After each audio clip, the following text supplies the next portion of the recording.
o nosso Deus. Irmãos, vamos trazer uma reflexão.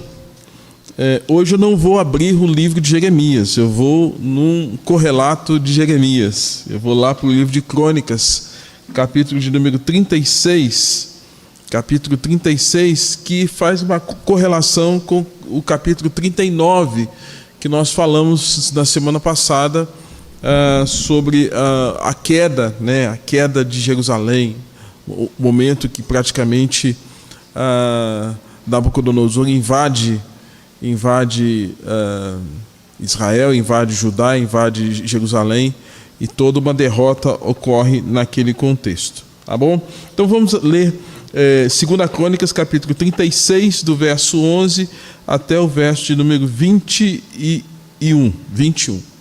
2 Crônicas 36, 11 a 21, diz assim a palavra do Senhor. Tinha Ezequias a idade de 21 anos, quando começou a reinar. Reinou 11 anos em Jerusalém. Fez o que era mal perante o Senhor, seu Deus, e não se humilhou perante o profeta Jeremias, que falava da parte do Senhor. Rebelou-se também contra o rei Nabucodonosor, que o tinha ajuramentado por Deus, mas endureceu a sua cerviz, e tanto se obstinou no seu coração, que não voltou ao Senhor, Deus de Israel. Também todos os chefes dos sacerdotes e o povo aumentavam mais e mais as transgressões, segundo todas as abominações dos gentios, e contaminaram a casa do Senhor, que tinha santificado em Jerusalém. O Senhor Deus de seus pais, começando de madrugada, falou-lhes por intermédio dos seus mensageiros, porque se compadecera do seu povo e da sua própria morada. Eles, porém, zombavam dos mensageiros, desprezavam as palavras de Deus e mofavam dos seus profetas, até que subiu a ira do Senhor contra o seu povo e não houve remédio.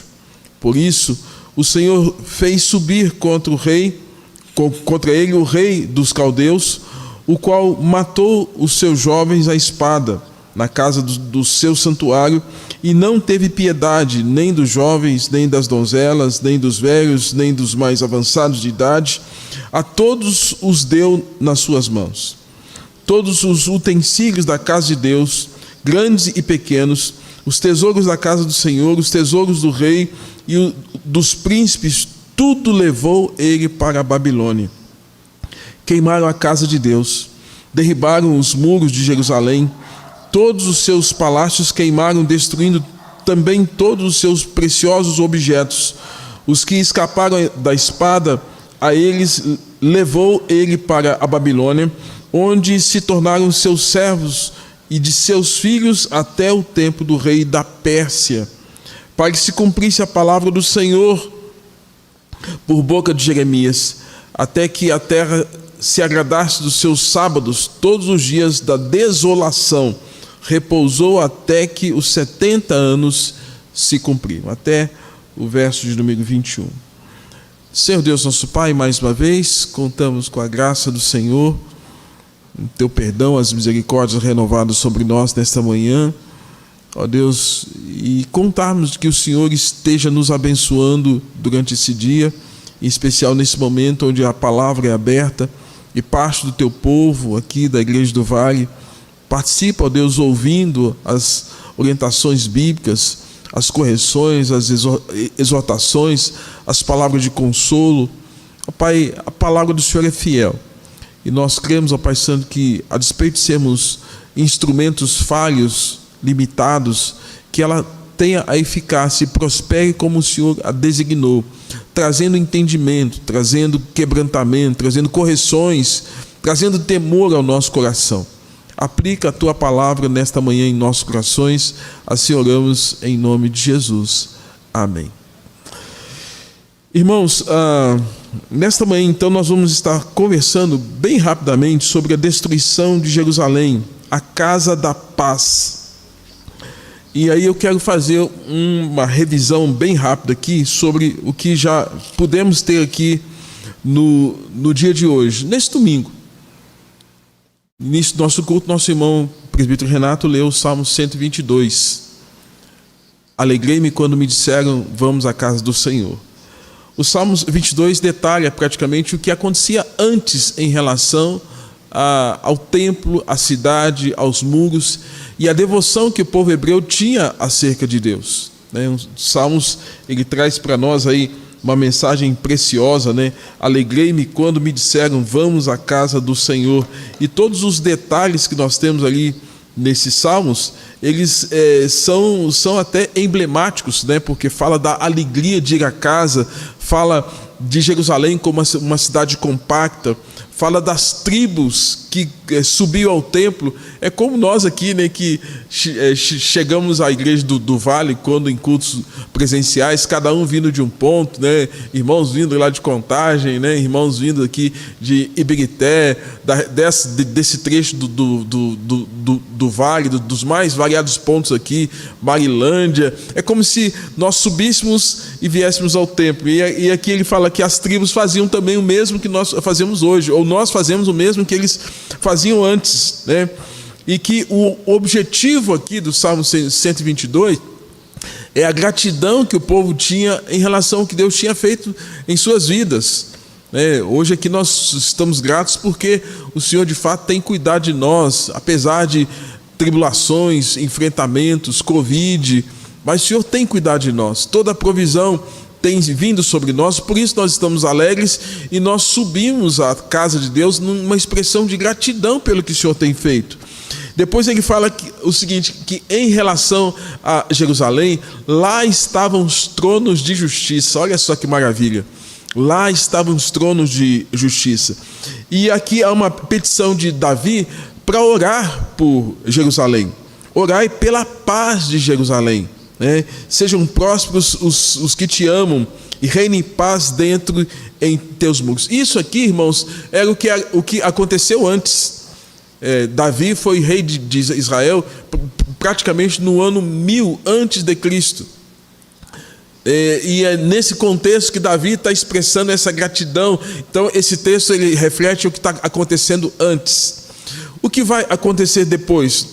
Nós tivemos também a leitura aqui de Daniel, capítulo de número 9, nosso irmão leu aqui na nossa liturgia, falando desse momento de devoção, de quebrantamento, onde agora detalha o que acontece depois. Depois de quê?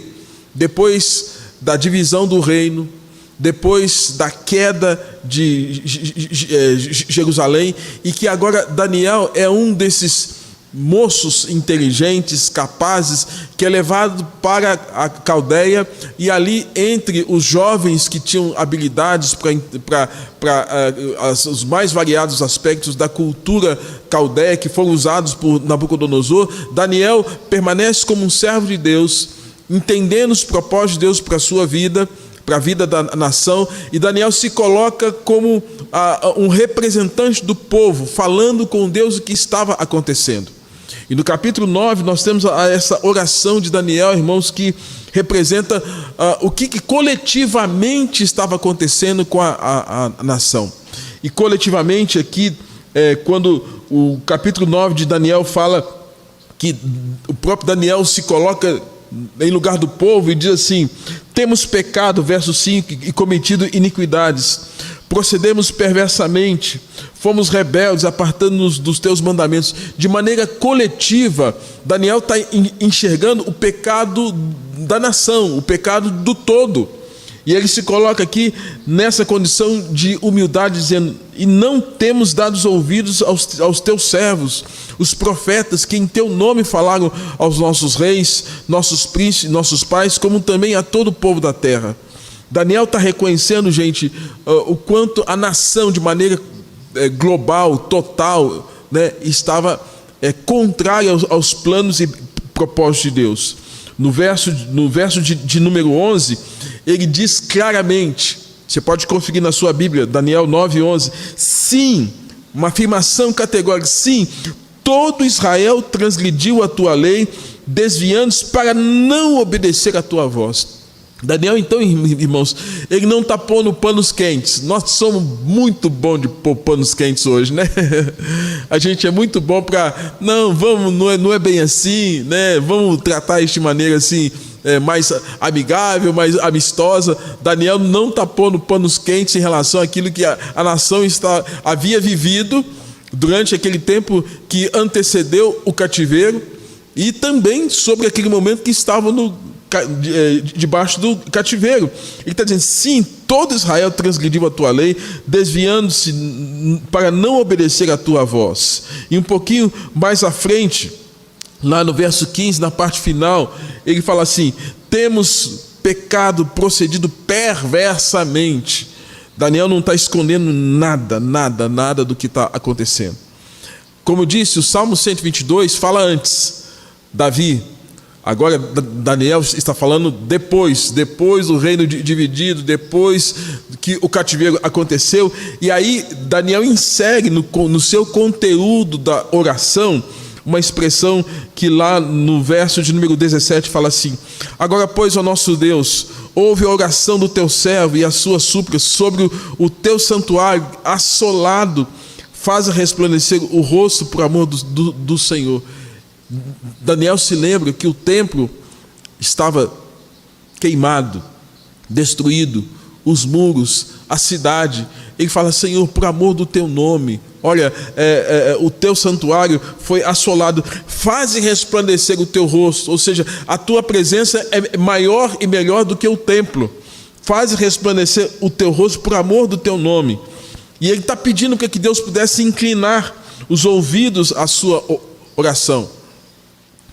Eu faço uma correlação com um dos salmos de Davi também que me chama muita atenção, o Salmo 133, quando ele fala assim: Senhor, não é soberbo o meu coração, nem altivo o meu olhar, não ando à procura de grandes coisas, mas antes fiz calar e sossegar a minha alma perante ti. Espere, Israel, no Senhor. E aqui, irmãos, Daniel parece que está retratando esses salmos, que é o Salmo 131, que fala assim: olha, Senhor, inclina, Senhor. Ou Salmos de número 40, esperei confiantemente no Senhor e Ele me ouviu quando clamei por socorro. Ele está fazendo um pedido para Deus, para que Deus pudesse ouvir a sua oração no contexto do cativeiro, né?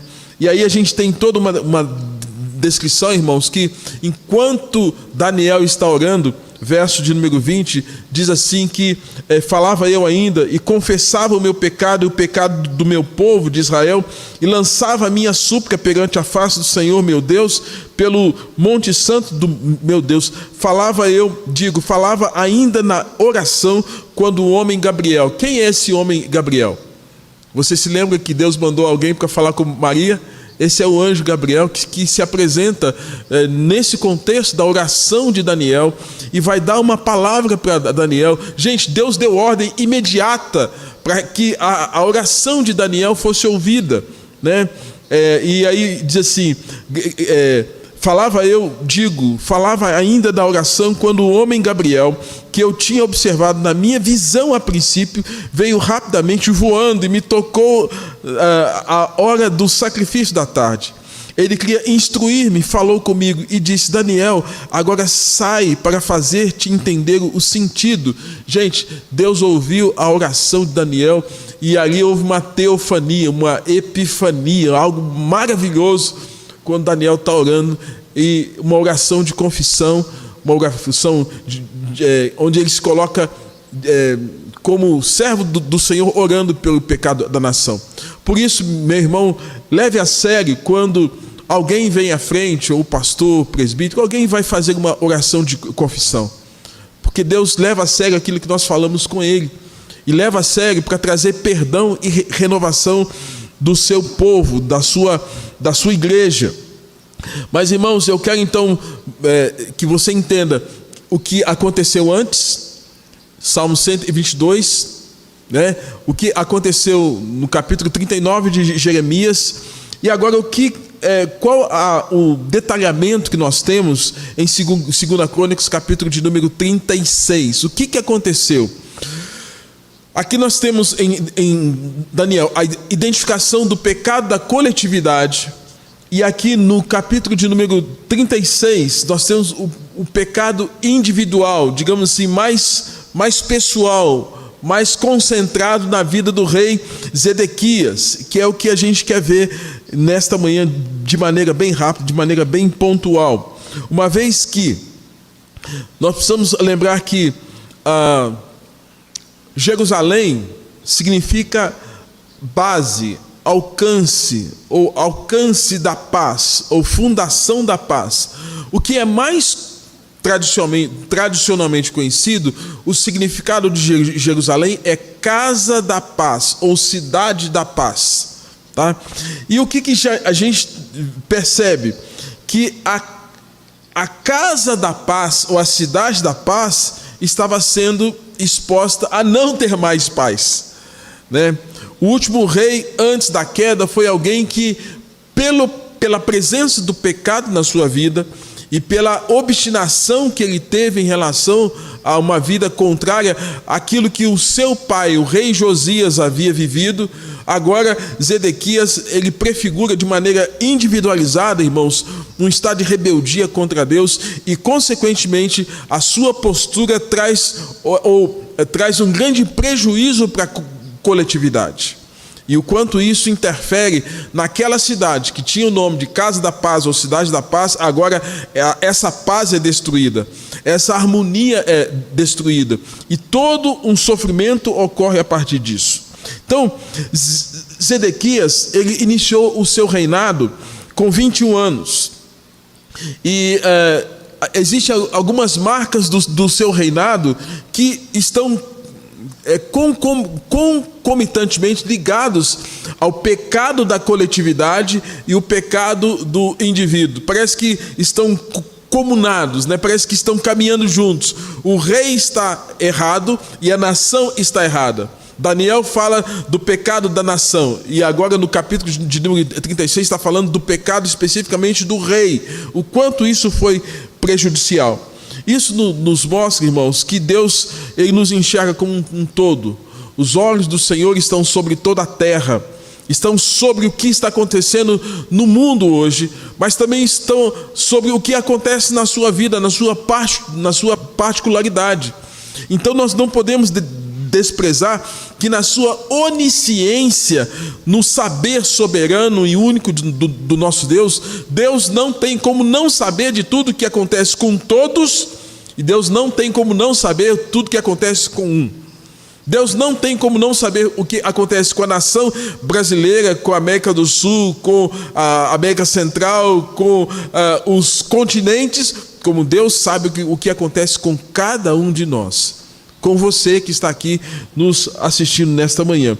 E aí, de maneira bem específica, bem definida, quais foram os pecados, quais foram as ações que o rei Zedequias praticou e que, concomitantemente com o pecado coletivo da nação, trouxe aquele grande prejuízo a ponto de que a nação tivesse a queda e a nação tivesse agora debaixo da ira de Deus. Primeira questão, verso de número 12: fez o que era mal perante o seu Deus. Fez o que era mal perante o seu Deus. Se você se lembra, em capítulos anteriores que nós já falamos aqui acerca do pecado do rei Zedequias, quando Jeremias chegou para comunicar as verdades do Senhor com aquele escrito, com a sentença de Deus escrita em um rolo, e ali o rei Zedequias estava no seu palácio em pleno inverno, perto a uma lareira. Assim que 3, 4 páginas ou 3, 4 rolos foram lidos para ele não concordou, não aceitou aquela palavra, e nós sabemos o quanto aquele rei foi reticente em torno daquilo que Deus queria ministrar ao coração dele, bem como da nação. Ele pega um canivete e vai rasgar o rolo e lança no fogo o rolo. Amados, essa é uma das ações pecaminosas do rei, onde o rei ele pratica aquilo que é mal perante o Senhor. Ele rasgou o rolo e ele queimou. E não somente isso, ele consentiu com várias práticas pecaminosas de idolatria acerca da nação de Israel. E amados, não tem coisa pior do que quando alguém não recebe a palavra do Deus Criador, quando rejeita, quando recalcitra contra os aguilhões de Deus. E aí, por ter feito esse mal perante o Senhor, Deus não se agradou. Segundo, o rei Zedequias, ele não se humilhou perante o profeta Jeremias, que falava da parte do Senhor. Irmãos, aqui nós temos que fazer a distinção que o ministério profético, ele era extremamente importante, sobretudo no contexto de uma nação que recebeu as tábuas da lei, que recebeu o que nós entendemos que é chamado de lei moral, que são os 10 mandamentos, o decálogo, que recebeu a lei cerimonial, a forma de culto, que Deus levanta para a nação o primeiro profeta Samuel, e Deus vai trabalhando na história, atendendo e cuidando da história de Israel, por meio da liderança de Davi, por meio da liderança de Salomão. Portanto, toda uma história construída em torno dessa relação desse Deus único, que é o Deus dos hebreus, que se revelou como Deus da montanha,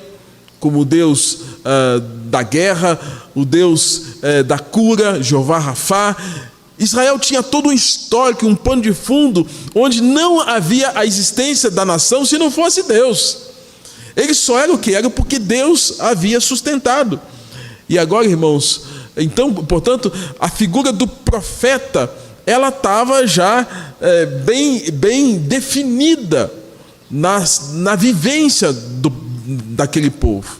E por não receber a palavra do profeta, alguém que tinha na história de toda a nação recebido sempre a direção de homens de Deus que foram levantados, agora Zedequias não aceita a palavra, e Deus viu isso como algo muito ruim, algo muito mal.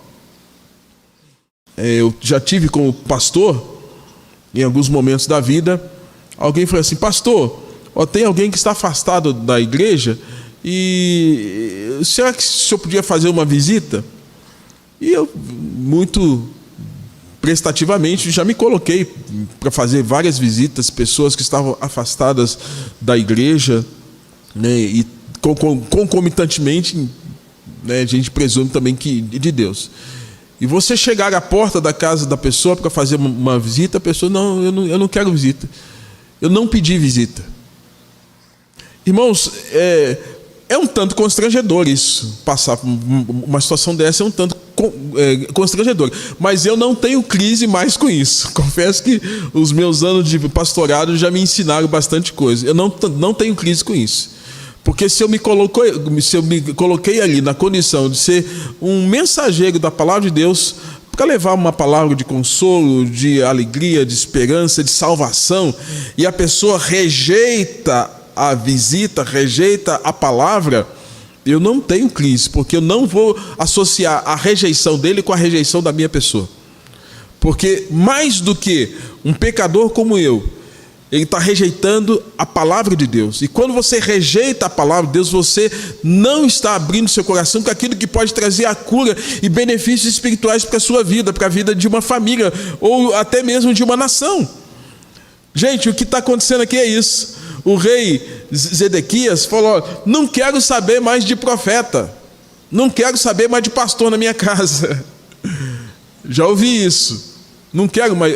Ontem, inclusive, eu estava abrindo lá o meu celular, esses pastores que ficam, que são vagabundos, ontem no meu celular, pastores vagabundos. Fui abrir lá o meu Facebook, esses pastores vagabundos. Gente, está aí. Então, o que nós temos que entender? A destruição vem, não é por acaso.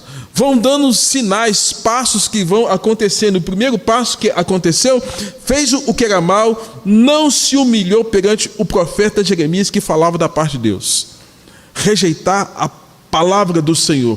Terceiro, o rei Zedequias, esse rei que começou a reinar com 21 anos, e 21 anos a gente fala que é a idade do juízo, né? Antes a gente dizia assim que com 20 anos nascia o dente ciso, né, Romar? O dente ciso era o dente do juízo. Com 21 anos, né? É porque presume-se que o cérebro já chegou num nível de maturação que você tem capacidade de discernir o certo e o errado, pelo menos do ponto de vista moral, do ponto de vista intelectual, cognitivo. E aí, esse rei que agora, além de tomar essas decisões, esse rei, ele se rebela contra Nabucodonosor, né? E você se lembra que Deus havia usado o profeta Jeremias para dizer assim, ó, quando vier o cativeiro, quem ficar em Israel, quem ficar aqui, vai ser morto ao fio da espada, por fome ou por peste. Então, melhor para vocês é saírem daqui e se sujeitarem à liderança de Nabucodonosor. Então, Nabucodonosor, embora fosse um algoz, era uma proteção de Deus para a nação. Então, o fato de Jeremias rejeitar de Zedequias rejeitar essa situação, implicava em rebelar-se contra o rei Nabucodonosor.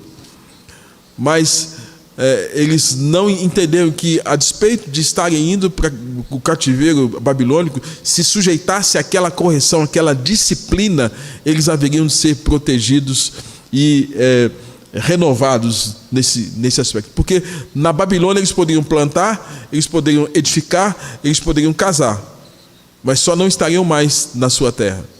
Mas ele se rebela, como diz aqui a palavra, rebelou-se também contra o rei Nabucodonosor, que o tinha ajuramentado por Deus, mas endureceu a sua cerviz. Endurecer a cerviz. Cerviz, irmãos, é isso aqui, ó, a nossa coluna, né? Endurecer a cerviz, a gente se manter quase que ereto, sem nos encurvarmos, sem nos inclinarmos. E aí, quando usa-se essa expressão que ele endureceu a cerviz, é que ele se tornou arrogante, soberbo, e ele não quis dar ouvidos à voz do Senhor, e consequentemente essa postura arrogante, enrijecida, não o permitiu inclinar-se diante dos atos soberanos de Deus. E às vezes Deus faz coisas que nós não compreendemos. Por que Deus permitiu que um outro governo ímpio imputasse um jugo pesado sobre Israel? Deus quis assim. A maneira de Deus agir disciplinarmente para corrigir foi aquela. Mas ele não se inclinou. E não ter se inclinado, irmãos, trouxe esse grande prejuízo para ele, bem como para a nação também. Então, ó, fez o que era mal, não se humilhou, se rebelou contra Nabucodonosor e não se inclinou, ou seja, teve dura serviço, ficou obstinado de coração. Gente, quais as consequências disso? O verso de número 14 vai mostrar o seguinte: também os chefes dos sacerdotes e o povo aumentavam mais e mais as transgressões, segundo todas as abominações dos gentios, e contaminaram a casa que o Senhor tinha santificado de Jerusalém. Deixa eu te falar uma coisa. O princípio de liderança é um negócio muito sério. Ser um líder de qualquer lugar, de qualquer coisa. Você é um líder do grupo que vai jogar bolinha de gude. É sério. Ser um líder não é fácil. Pode ser. Abre para mim. Ser um líder não... Gente, vocês não têm ideia a responsabilidade que tem um líder.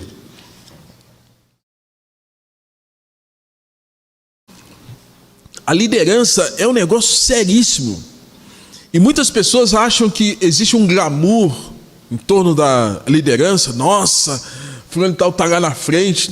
Na igreja, comumente, a gente gosta de, às vezes tem pessoas que gostam de algumas posições. Não, eu quero estar na frente do louvor, eu quero estar na frente na pregação, quero estar na frente fazendo as coisas. Gente, não é fácil, porque o líder, se ele der o tom certo, joinha, mas se ele der o tom errado, problema feito.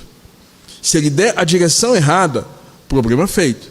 Se ele der a direção certa, ok. O líder também, ele não pode ser uma pessoa medrosa. Tem que ser uma pessoa bom senso, tem que ter coragem, tem que ter postura, tem que ter argumento, tem que ser alguém que saiba o que está falando e saiba o que está fazendo. Porque se você não sabe o que está falando, não sabe o que está fazendo, por que você está aí? Né? É por isso que eu falo o seguinte: às vezes algumas pessoas, nossa, fulano e tal está fazendo isso, então se coloque no meu lugar, se coloque na posição, né? Se coloque na posição de um pai que é um líder, se coloque na posição de uma mãe que é uma líder, se coloque na posição de pessoas que têm funções sociais de liderança, ou funções ou aspectos espirituais de liderança. Não é fácil ser líder, tá? Então, não queira achar que liderança seja coisa fácil, né? Ser um líder descomprometido, talvez para alguns, né? Eu tenho tal igual alguns que às vezes têm alguma função, mas nem comparece lá para cumprir a função dele, né? Alguns trabalhadores por aí. Pensem em vocês, agora no verso 14, o próprio rei tendo essa postura, e no verso 14 diz assim: todos os chefes dos sacerdotes, e o povo aumentavam mais e mais as transgressões. Isso significava o quê? À medida que Ezequias, o líder, o rei, fazia coisa errada, assinava um cheque em branco para que quem estava embaixo fizesse também a coisa errada. Os sacerdotes, os outros falsos profetas, os príncipes, e consequentemente o negócio chegou onde? No povo. O rei foi fazendo coisa errada, e aí um efeito em cadeia, só foi havendo uma sucessão de erros e de pecados sobre a nação por conta do fato de que perdeu-se completamente a noção da busca da presença de Deus.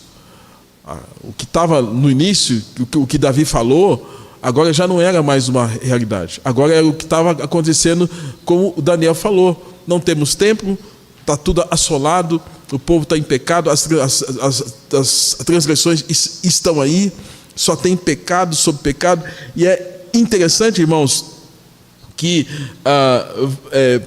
a Bíblia é tão preciosa nas descrições, porque vai dizer assim: aumentavam mais e mais transgressões segundo as suas abominações. Vai comigo lá para Levítico capítulo 18, Levítico capítulo de número 19. Pense nas duas palavras, transgressões e abominações. Levítico capítulo 18 e capítulo de número 19.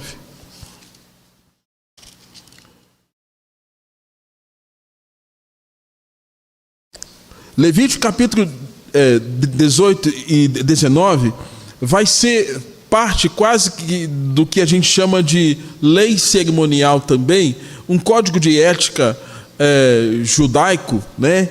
E que Deus estava dando para o povo. Esse código de ética também, que tinha a ver com o comportamento dos hebreus, deveria estar sendo observado por todos, né? E aí, no capítulo 18, eu vou apenas pontuar algumas questões aqui, tá bom? Para que você entenda. Verso 1: disse mais o Senhor a Moisés: fala aos filhos de Israel e diz-lhes: eu sou o Senhor vosso Deus. Não fareis segundo as obras da terra do Egito, em que habitastes, nem fareis segundo as obras da terra de Canaã, para a qual eu vos levo, nem andareis nos seus estatutos. Fareis segundo os seus juízos, e os seus estatutos guardareis para andardes neles. Eu sou o Senhor vosso Deus. Portanto, os meus estatutos, os meus juízos guardareis cumpridos, o homem viverá por eles, eu sou o Senhor. Nenhum homem se chegará a qualquer parenta da sua carne para descobrir-lhe a nudez. Aí, a partir desse momento, tem todo um código de ética moral e espiritual que fazia parte, inclusive, da liturgia. Estar atento para que Deus recebesse o culto.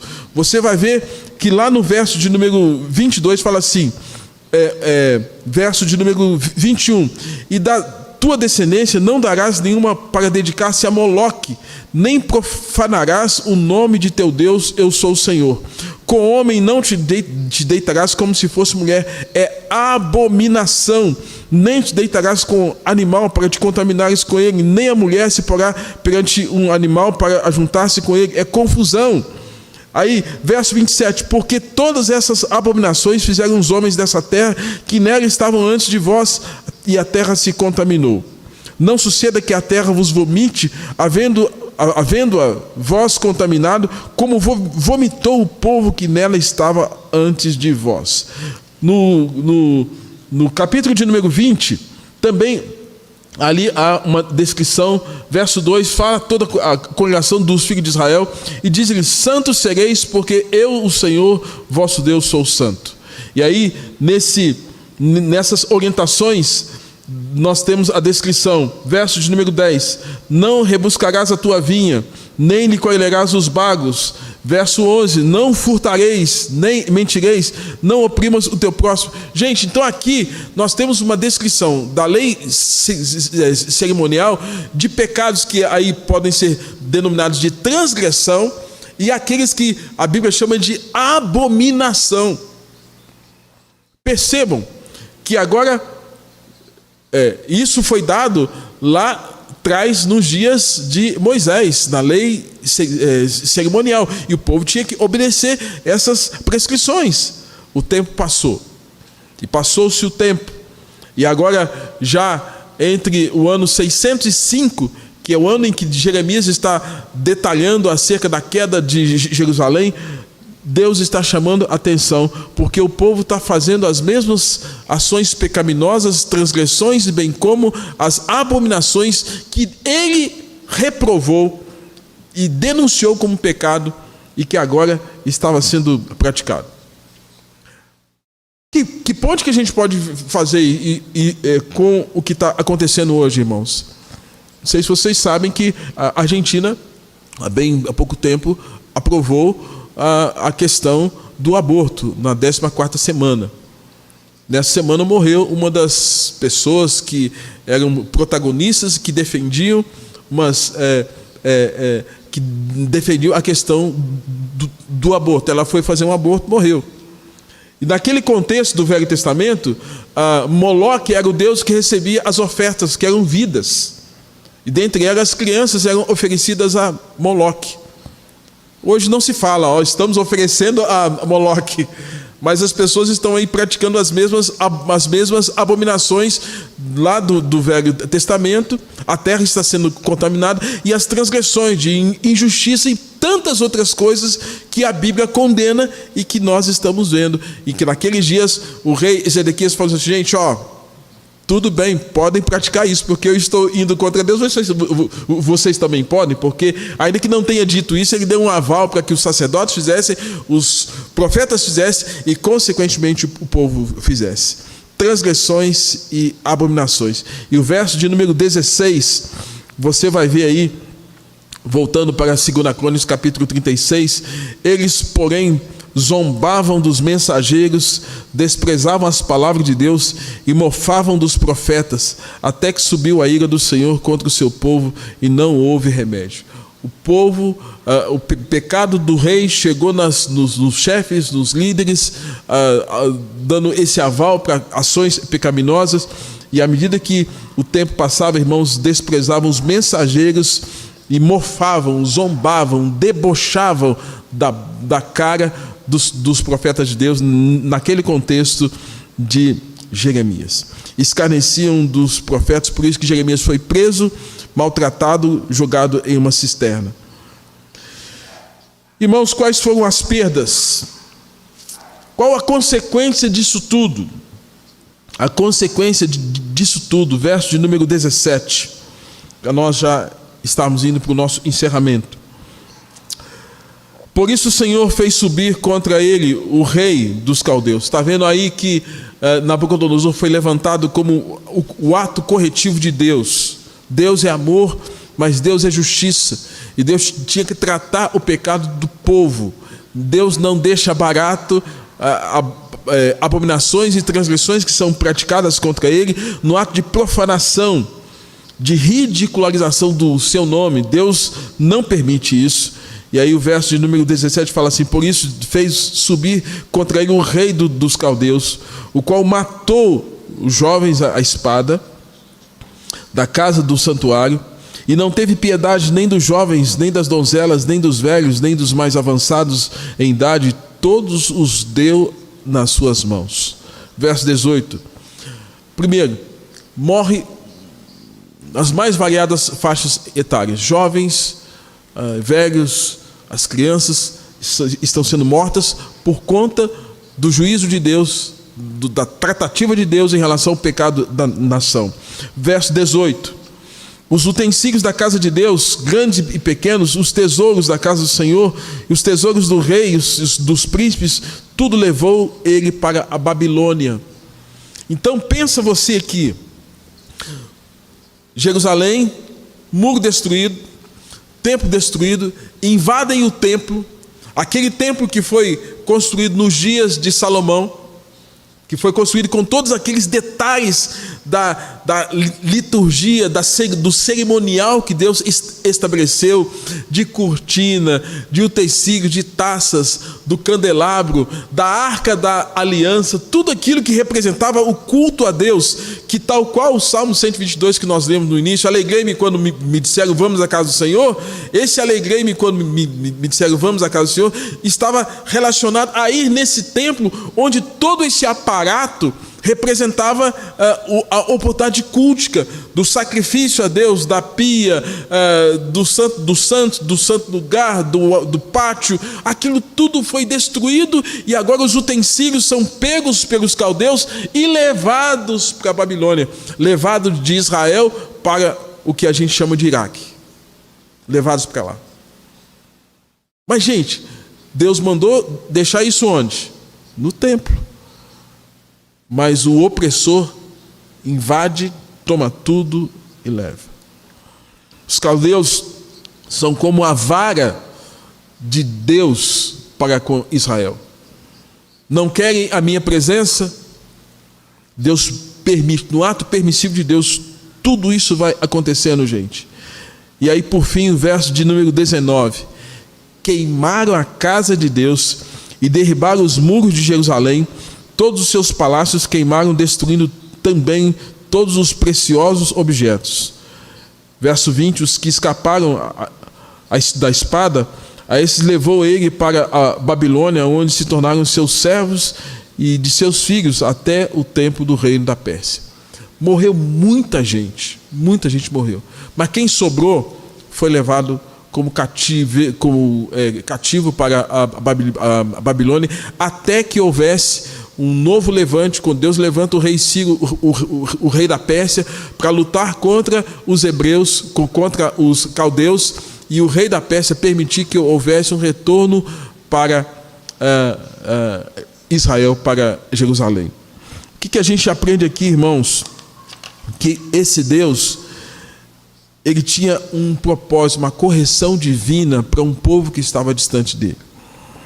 Talvez nós não tenhamos tanta conexão com essas histórias, mas essas histórias revelam a soberania de Deus, revelam a santidade de Deus, revelam a providência de Deus, revela o fato de que Deus não mudou o seu modo de ser para corrigir, para tratar o seu povo, para que com zelo pudesse ministrar ao seu povo, para que ele voltasse sempre para ele.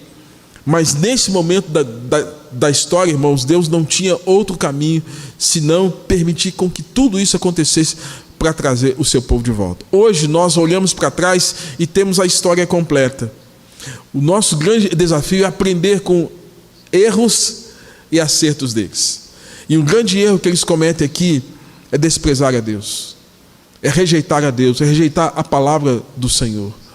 E nesse tempo de pandemia, onde todos nós estamos expostos aos mais variados aspectos emocionais, de dor, de perda, de luto, de perseguição, que nós não abandonemos a palavra do Senhor, que nós não abandonemos o Evangelho, a Cristo, que nós não abandonemos a igreja, né? Que nós não abandonemos o fato de estarmos nos congregando como irmãos em Cristo, por mais que nós estejamos atentos a todas essas orientações sanitárias, mas que sejam momentos passageiros, mas que nós não abandonemos em hipótese alguma aquilo que o Senhor nos deu de maneira tão preciosa.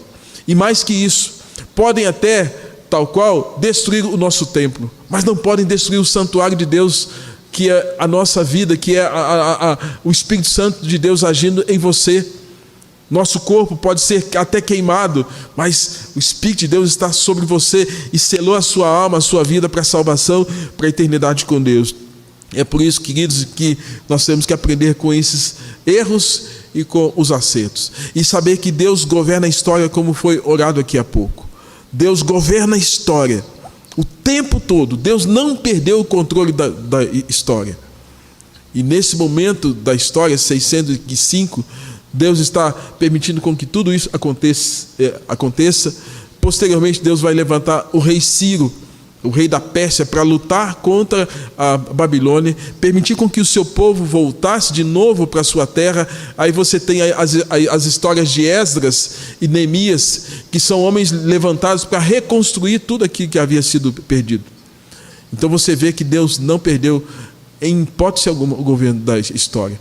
A partir do instante que encerra praticamente Esdras, Neemias, os últimos profetas que são levantados ali, como Malaquias, Deus praticamente prepara um cenário onde 400 anos Deus não levanta mais nenhum profeta, os sacrifícios não são mais realizados, e Deus vai preparar o cenário para que Cristo chegue ao mundo e Jesus seja aquele que é maior que o templo, aquele que vai cumprir a lei por nós, a lei moral, a lei cerimonial, e agora pela fé nós vamos receber esse Cristo, nós vamos crer nele, nós vamos ser salvos e selados para a vida eterna com Deus, onde agora a nossa vida é templo do Espírito Santo.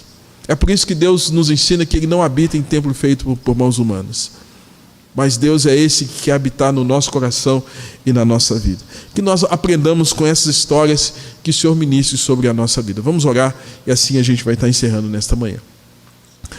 Pai Santo, obrigado, Pai, porque o Senhor nos deixou um grande legado, o Antigo Testamento, o Novo Testamento, a Nova Aliança, a Antiga Aliança, ó Deus, o Novo Pacto, o Antigo Pacto, para nos revelar a história da redenção e de como o Senhor não perdeu em hipótese alguma o controle da história, para que esses momentos chegassem até nós e fossem para nós exemplo de correção, de orientação e de estímulo, ó Deus, para permanecermos perseverando na nossa fé e na vida cristã. Ó Deus, oramos pela nossa igreja, pelos irmãos que estão nos assistindo nesta manhã, que o Senhor possa agraciá-los, ó Deus, com a iluminação do Teu Santo Espírito, para que a palavra chegue aos seus corações. E as instruções das verdades eternas sejam, ó Deus, o caminho, ó Deus, para que não sejamos ignorantes em relação às coisas do céu, mas dia a dia o Senhor aperfeiçoar a nossa vida, abrir os nossos olhos e nos preparar para essa nova vida que o Senhor está reservando para nós na Nova Jerusalém, na cidade da paz. Oramos assim agradecidos em nome de Jesus. Amém.